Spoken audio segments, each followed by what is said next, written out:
मेंढक और कछुआ दोनों बचपन के दोस्त हैं। काम के बाद रोज मिलकर गप्पबाजी न करे तो दिन पूरा नहीं होता इनका। ओ कछुआ, सुना है कि अपने यहाँ एक बाबा जी आए हैं, सबकी प्रॉब्लम सॉल्व कर रहे हैं। हाँ तो चलें क्या? कहाँ? बाबा जी के पास?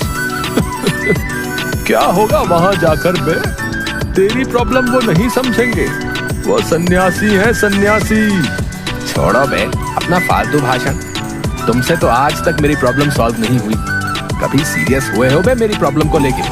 अबे ऐसे ही अच्छे हो, ये लड्डू ना खाओ तो अच्छा है। तुम ना फिर शुरू हो गए, चुपचाप चलो मेरे साथ। मेंढक कछुआ को जल्दी जल्दी चलने के लिए कहता है, पर कछुआ अपनी मस्ती में इधर उधर ताकता हुआ पीछे चलता है। परिणामतः कछुआ मेंढक से बहुत पीछे रह जाता है। मेंढक मुड़कर देखता है और उसे कछुआ दिखाई नहीं देता, तो वह खींच जाता है और वहीं एक आम के पेड़ के नीचे खड़े होकर सोचता है कि जब तक कछुआ आए एक आध आम तोड़ ले। यह सोचकर वह नीचे से एक के बाद एक छोटे छोटे कंकड़ उठाकर फल पर निशाना साधकर पेड़ पर फेंकने लगता है। तभी कछुआ आ जाता है और एक कंकड़ उसके सिर पर लग जाता है। क्या हो बे, मेरा सिर फोड़ दिया। मैं तो आम तोड़ रहा था, अच्छा हुआ जो तुम्हारा सिर फूट गया। ये क्या आम से कम है? रहने दो, तुमसे ना होगा। हाँ तो क्या करूं? तुम इतना धीरे धीरे चल रहे हो तो मैं क्या करता? अब चलो। यह कहते हुए मेंढक कछुए का हाथ पकड़कर जल्दी जल्दी चलने लगता है और कछुआ उसका हाथ थामे लगभग भाग रहा है। थोड़ी दूर पर कछुआ थक जाता है और मेंढक कहता है, रे मेंढक, थोड़ा धीमे हो जाओ भाई, इतनी क्या जल्दी है? बाबा ही तो है, कोई ट्रेन थोड़ी है जो छूट गई तो दोबारा नहीं मिलेगी। तुम ये सब छोड़ो, बस जल्दी जल्दी चलो। किसी तरह दोनों बाबा के यहाँ पहुँचते हैं। एक बड़े से हॉल के बाहर बहुत सारे जूते चप्पल पड़े हैं। दोनों भी अपने जूते चप्पल वहीं उतार देते हैं और हॉल के अंदर जाते हैं। एक बड़ी सी कुर्सी पर बाबा, उनके दाएं 3 और बाएं 2 शिष्य बैठे हैं। बाबा के सामने एक लंबी सी मेज है, उसके ऊपर बहुत सारी चीजें रखी हुई हैं और आसपास आम लोग बैठे हैं। मेंढक और कछुआ प्रवेश करते हैं, बाबा को देखते हैं, बाबा भी उन्हें देखते हैं। राम राम बाबा जी। बाबा जी उन्हें हाथ से बैठने का इशारा करते हैं, तो दोनों वहीं बैठ जाते हैं। बैठे हुए लोग अपनी समस्याएं बाबा को बताते हैं। उनमें से एक सांवली लड़की बाबा के पैर पकड़ लेती है।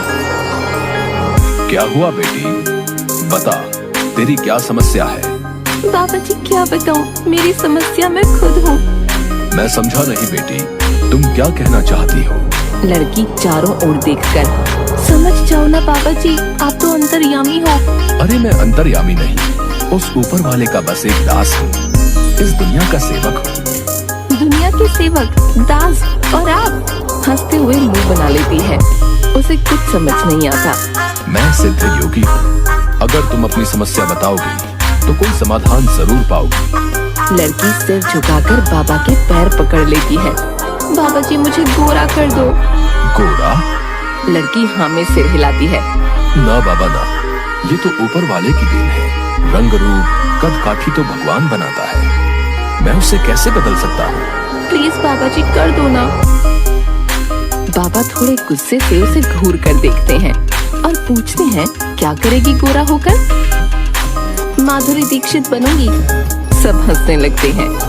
देखा बाबा, ये सब कैसे हंस रहे हैं मेरे रंग पर। इन्हें मेरे टैलेंट के बारे में कुछ नहीं पता, बस रंग पर हंसते हैं। मैं दिखाती हूँ आपको। लड़की अभिनय करते हुए बोलती है, एक चुटकी सिंदूर की कीमत तुम क्या जानोगे रमेश बाबू। अरे ये तो दीपिका पादुकोण का डायलॉग है। सब फिर हंसने लगते हैं। बाबा सभी को शांत होने का इशारा करते हैं। बेटी, जो तुम चाहती हो वो नहीं हो सकता, भगवान ने जो दिया है उसे स्वीकार करो। लड़की निराश होकर वहाँ से चली जाती है। एक आदमी अनाज का एक बोरा बाबा के चरणों में चढ़ा देता है। इसकी कोई आवश्यकता नहीं है। इतने अनाज का मैं क्या करूंगा? अरे बाबा जी, कैसे नहीं है? आप पैसों का चढ़ावा तो लेते नहीं हो। और ये कौन सा मैं खरीद के लाया हूँ? मेरे खेतों की फसल है, सोचा थोड़ा दान कर दूं। है आपके जो चेले हैं इतने, इनको दे देना। ठीक है, ठीक है। बाबा जी, आप मने और मारे छोरे को आशीर्वाद दे दो तो कल्याण होवे। यह कहते हुए आदमी दूर बैठे हुए अपने बेटे को बुलाता है। 12 से 13 वर्ष का एक लड़का उसके पास आ जाता है। बाबा जी, ये हमारा छोरा है, इसको आशीर्वाद दे दो कि ये खूब मन लगाकर पढ़े और कोई बड़ा अधिकारी बने। लड़का अपने पिता को घूर कर देखने लगता है। बेटा देख उधर, सबसे पीछे कोने में जो घी का डिब्बा पड़ा है, उसे उठा के ला। लड़का वहाँ से चला जाता है। इस छोरे का मन बिल्कुल पढ़ने में न लागे, पूरा दिन अजीबोगरीब बातें करता। इस साल तो फेल ही हो गया बाबा जी, इसमें कोई आशीर्वाद दे दो कि ये खूब मन लगा के पढ़े। इतने में लड़का घी का डिब्बा ले आता है और उसे मेज पर रख देता है। फिर बाबा लड़के के सिर पर हाथ रखकर उसे पढ़ने का आशीर्वाद देने लगते हैं। तब लड़का बाबा को रोकते हुए कहता है, ना बाबा जी, मने ये पढ़ने का आशीर्वाद मत दो। मने न बनना कोई अधिकारी वधिकारी। तो क्या बड़ा होके मेरे जैसे गेहूं चावल बेचेगा है? क्या बनना है बच्चा? बिजनेसमैन बनूंगा, अंबानी के जैसो। बच्चा, पढ़ाई तो तब भी करनी पड़ेगी। ना मैंने सब पता कर लियो है, कोई पढ़ाई वढ़ाई की जरूरत ना है। आप बापू की ना सुनो, मारी सुनो। बाबा के चेहरे पर असंतोष का भाव देखकर लड़का घी का डिब्बा वापस उठा लेता है। अरे ना किसने? ना बाबा जी, मैंने बिजनेसमैन बनने का आशीर्वाद देंगे तब रखूं। ये पक्का बिजनेसमैन बनेगा। सब हंसने लगते हैं। आदमी लड़के के हाथ से डिब्बा लेकर मेज पर रख देता है और लड़के का हाथ पकड़कर खींचता हुआ वहाँ से ले जाता है। तो बातें ढंग से हिंदी अंग्रेजी में बोलना पाता, बिजनेस करेगा।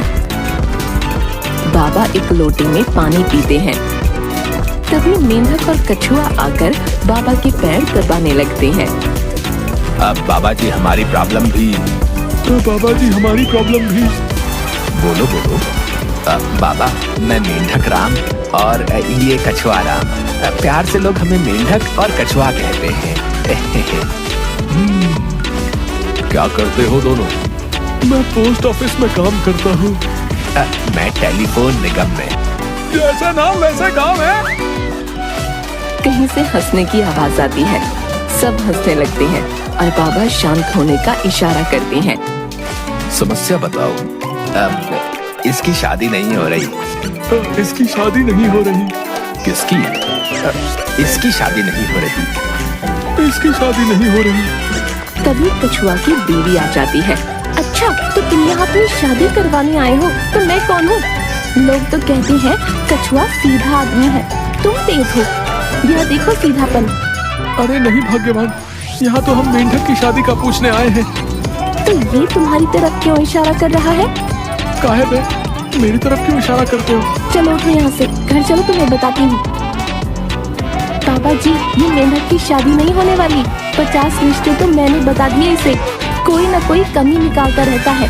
शक्ल देखिए इसकी, पता नहीं कौन सी लड़की से शादी करेगा। ये सब कहते हुए वह कछुआ के साथ वहाँ से चली जाती है। बाबा आप छोड़ो ने, मेरा बताओ। अगर वो औरत सही कह रही है तो तुम्हारी शादी मुश्किल है।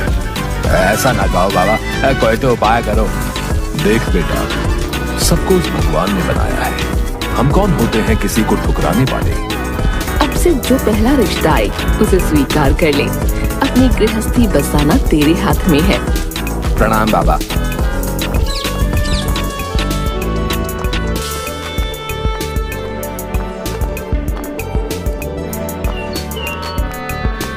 मेंढक के घर पहुंचने पर माँ उसे आ जाए रिश्ते के बारे में बताती है,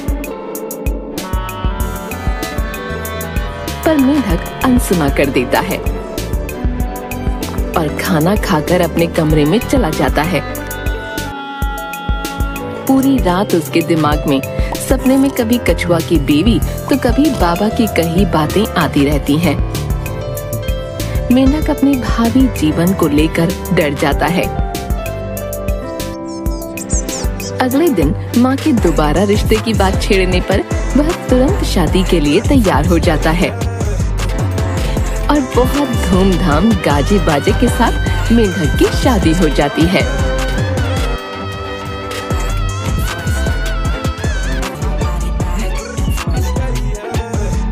क्यों बे?